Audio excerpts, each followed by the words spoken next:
नमस्कार दोस्तों। जो लोग ये भ्रम पाले बैठे हैं कि अपने बच्चों के लिए ढेर सारा पैसा कमाकर व बड़ी बड़ी बिल्डिंगें बनाकर उन्होंने अपने बच्चों का भविष्य सिक्योर कर दिया है, तो उन्हें बता दूं कि आज से 150 साल पहले 1805 में गोविंद रामचंद्र जी ने भी यही सोचा था कि लाहौर में पश्चिम भारत का सबसे बड़ा bank Hindustan commercial bank limited खोलकर उन्होंने अपने बच्चों का भविष्य पूरी तरीके से सिक्योर कर दिया है।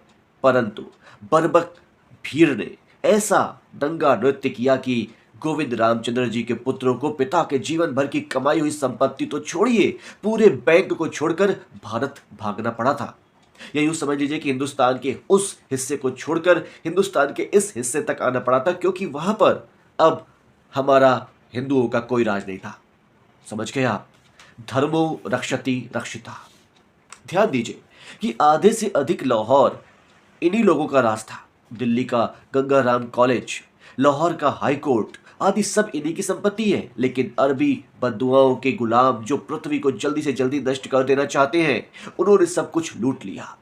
लाहौर में ये बिल्डिंग पिछले 150 साल से आज भी खड़ी है। ये पश्चिम भारत का सबसे बड़ा bank Hindustan commercial bank limited हुआ करता था, जिसकी स्थापना गोविंद रामचंद्र जी ने एक साझेदार के रूप में की थी। ये उन सब लोगों के लिए सबक है जो अपने छोटे से बहुत ही क्षुद्र हितों के लिए राष्ट्र हित से समझौता कर लेते हैं। इन्हें पैसे कौड़ी या किसी चीज की कोई कमी नहीं थी, फिर भी विभाजन के बाद इन लोगों को छोटा मोटा कारोबार नहीं बल्कि पूरा का पूरा बैंक छोड़कर भारत भागना पड़ा था। और यह कोई काल्पनिक घटना नहीं है, बल्कि सत्य घटना है। आप गूगल पर चेक कर लग सकते हैं। इसलिए दोस्तों बोलना चाहूंगा कि सतर्क रहे, सुरक्षित रहे और सेक्युलर बीमारी से दूर रहे, क्योंकि आज देश की कुछ ऐसी स्थिति हो गई है कि अब ना चाहते हुए भी फ्री की रेवड़ियों के पीछे इतना पड़ चुके हैं, इतना उसके गुलाम हो चुके हैं कि हमें अपने देश के हित नहीं दिखते हैं। फ्री की बिजली मिल गई, फ्री की बस यात्रा मिल गई, फ्री का कुछ भी छोटा मोटा सामान मिल गया तो हम समझते हैं कि हम अपने राष्ट्र के हित से समझौता कर लेंगे। लेकिन याद रखिएगा, कोई कुछ नहीं कर सकता है यदि आप ही अपने आप को बर्बाद करना चाहें, अपने बच्चों के भविष्य से खिलवाड़ करना चाहें। जरा सोचिए कि अगर 2012 से लेकर 2024 तक केजरीवाल जी की सरकार दिल्ली में थी, क्या इस सरकार के बीच में कभी भी कोई भी आपको नया हॉस्पिटल बनता हुआ दिखाई दिया? आपका जवाब होगा नहीं। क्या इस दौरान आपको कोई भी नया स्कूल खुलता हुआ दिखाई दिया? आपका जवाब होगा नहीं। हाँ, यहाँ पे इतना जरूर जोड़ दूं कि उन्होंने स्कूलों की काया पलट कर दी है, बड़ी बड़ी दीवारें खड़ी कर दी है, इसके अलावा और कुछ भी नहीं किया है। सजा दिया है, आप यूं कह सकते हो। लेकिन नया बनाना अलग बात है, सजाना अलग बात है। नया बनाने में आपको जितनी कीमत लगानी होगी, उससे 10% कीमत में आप उसको दीवारों को उठा सकते हैं, सजा सकते हैं। तो इन्होंने कुछ भी नया काम नहीं किया, कुछ भी ऐसा काम नहीं किया जिससे देश का राज्य का भला हो सके। कोई भी नई सड़कें बनवाई? आपका जवाब होगा नहीं। हाईवेज बनवाए? आपका जवाब होगा नहीं। न स्कूल, न कॉलेज, न हॉस्पिटल, न हाईवेज, कुछ भी नहीं बनवाए। लेकिन अपने स्कूलों के नाम पर बोलते हैं कि हमें वोट दीजिए। और अगर मोदी जी बोलते हैं कि हमने राम मंदिर बनवाया, हमें वोट दीजिए, तो कहते हैं कि राम मंदिर के नाम पे वोट मांगते हैं। लेकिन यदि आप अपने स्कूलों के नाम पर वोट मांगते हैं तो उसमें कुछ भी गलत नहीं है। अगर आप ऐसा सोचते हैं कि आपने सही किया है स्कूल बनवा करके, तभी तो आप वोट मांगते हैं। और मोदी जी भी यही तो सोचते हैं कि उन्होंने देश भर के जितने भी लोग हैं, 140 करोड़ लोग, उनकी 500 सालों के इंतजार को खत्म किया है। तो इसमें क्या गलत है?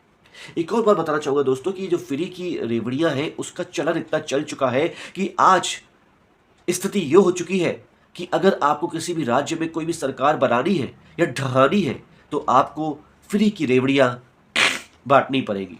ये बहुत ज़रूरी हो गया है, क्योंकि आप हिमाचल देखिए, वहाँ पर बीजेपी की सरकार थी, लेकिन कांग्रेस एक ऐसा मैनिफेस्टो लाई जहाँ पर किसी को लाख रुपया साल का मिल रहा है, किसी को कुछ भी, सब कुछ फ्री का ही था। मैं कहना चाहूँगा, मुझे याद नहीं पूरी तरीके से, लेकिन अगर आप गूगल करके देखेंगे, मैंने एक वीडियो बनाया था आज से 1 साल पहले जब हिमाचल प्रदेश में कांग्रेस जीती थी, उसकी मैनिफेस्टो के ऊपर, कि उन्होंने जो भी अपनी मैनिफेस्टो में वादे किए थे, वो सारे के सारे वादे फ्री 20 के ऊपर थे। तो जनता ने उन्हें जिता दिया। उन्होंने कहा कि हम सरकारी नौकरी लगाएंगे उस समय, लेकिन चुनाव जीतने के बाद जब एक पत्रकार हमारे सुखू साहब से पूछता है, जो कि सीएम है अभी हिमाचल प्रदेश के, वो कहते हैं हमने सरकारी नौकरी लगाने का वादा नहीं किया था, हमने ये वादा किया था कि हम सरकारी नौकरी के नए नए अवसर पैदा करेंगे। 20 लाख 30 लाख जो भी सरकारी नौकरी है, उसके नए नए अवसर पैदा करेंगे। अवसर पैदा कर दिए, जो पास हो जाए पास हो जाए, जो फेल हो जाए फेल हो जाए। जरा आप खुद सोचिए कि आज फ्री बीस का कितना चलन बढ़ चल चुका है। कांग्रेस सरकार ने आने के लिए कह दिया है कि हम हर एक घर के जो भी महिला है या युवा है, बेरोजगार है, उनको 1 लाख रुपए साल का देंगे, यानी कि तकरीबन 8,500 रुपए। आप ये प्रैक्टिकल जरा सोच के देखिए कि अगर ऐसा हो जाता है तब क्या होगा। देखिए, एक गांव का बंदा जिसके पास अपनी खेती है, जिसके पास अपना अन्न है, चावल, धान, गेहूँ सब होता है, उसे नौकरी करने की ज़रूरत क्या है? अगर उसके पास 8,500 रुपया पर मंथ का मिलता है, 8,500 रुपया पर मंथ का मिलने के साथ वो नौकरी करना छोड़ देगा। और नौकरी करना छोड़ देगा तो उसके ऊपर उसकी जो अपना आदत है वो ऐसी हो जाएगी कि ज़िंदगी भर अब फ्री का खाना खाना है। इसीलिए हर बार, हर साल वो कांग्रेस को वोट देगा। और 8,500 रुपए में उसकी जो गृहस्थी है किस प्रकार से पल सकेगी ये आप भी जानते हैं। लेकिन अब फ्री की ऐसी आदत और लत लग जाएगी अगर हमारे देश के युवाओं में कि हमें काम धंधा नहीं करना है, हमें कोई भी नए अवसर रोजगार के पैदा नहीं करने, कहीं भी स्टार्टअप नहीं करना है, हमें केवल और केवल फ्री का खाना है, तो आप सोच सकते हैं कि एक इंसान का, एक परिवार का, एक समाज का, एक देश का भविष्य क्या होगा। तो एक बात तो ये हो गई। दूसरी बात ये है कि अगर आप ये सोच के देखिए कि कांग्रेस के मैनिफेस्टो में उन्होंने जो वादे किए हैं, जो भी वादे फ्रीबीज के तहत किए हैं, उन फ्रीबीज को बांटने में तकरीबन 45 लाख करोड़ जो हमारे देश का बजट है सालाना, देश का पूरा बजट है सालाना, वेलफेयर का है, भलाई का है और तरक्की का बजट है जो हर साल बढ़ता जा रहा है, वो बजट तो वही का वही रह जाएगा, बल्कि उनमें से तकरीबन 25 से 30 लाख करोड़ रुपए तो इस फ्रीबीज के लिए चले जाएंगे। फिर आप यकीन मान के चलिएगा कि ना नई सड़कें बनेंगी, ना नए हॉस्पिटल बनेंगे, ना ही कोई नई तरक्की होगी, ना ही कोई नए आविष्कार होंगे, ना ही हम पूरी दुनिया से लड़ पाएंगे। हम केवल वही का वही ठहर के रह जाएंगे, क्योंकि हमारा पैसा उन लोगों को मनाने में, उन लोगों को खुश करने में चला जाएगा जो कि हमें वोट देते हैं।